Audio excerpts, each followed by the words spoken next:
Rail gate ভেঙে বিপত্তি, মাথায় পড়ল লোহার গেট, আহত ব্যক্তি। পূর্ব বর্ধমান জেলার মশা গ্রামে আবারও ভেঙে পড়ল রেলগেট। বুধবার হাওড়া বর্ধমান কর্ট লাইন শাখার মেমারি তারকেশ্বর রোডের ওপর থাকা মশাগ্রাম রেলগেটটি আচমকাই দুমড়ে যায়।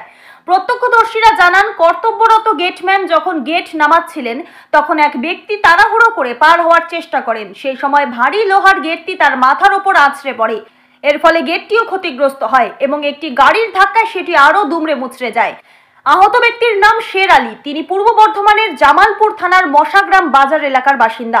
ঘটনার পর গেটম্যান তাকে আটক করলেও পরে চিকিৎসার জন্য স্থানীয় চিকিৎসকের কাছে নিয়ে যান। রেলগেট ভেঙে যাওয়ায় মেমারি তারকেশ্বর রাস্তার উপর দীর্ঘক্ষণ যানজট তৈরি হয়। আটকে পড়ে একাধিক পণ্যবাহী ও যাত্রীবাহী যানবাহন। ঘটনার জেরে ভোগান্তিতে পড়েন পথচারীরাও। ঘটনাটা গেটটা ফেলছিল, আমি বেরিয়ে যাচ্ছিলাম, গেটটা ফেলে এবার গেটটা ফেলে দিল মাথার উপর। দিয়ে কি মাথায় আঘাত লেগেছে, গেটটাই মাথায় পড়ে গেছে। এখন কি অসুবিধা হচ্ছে? ঘুরছে মাথা। যে ডাক্তারখানা নিয়ে যাওয়ার কোনো ব্যবস্থা হয়েছে?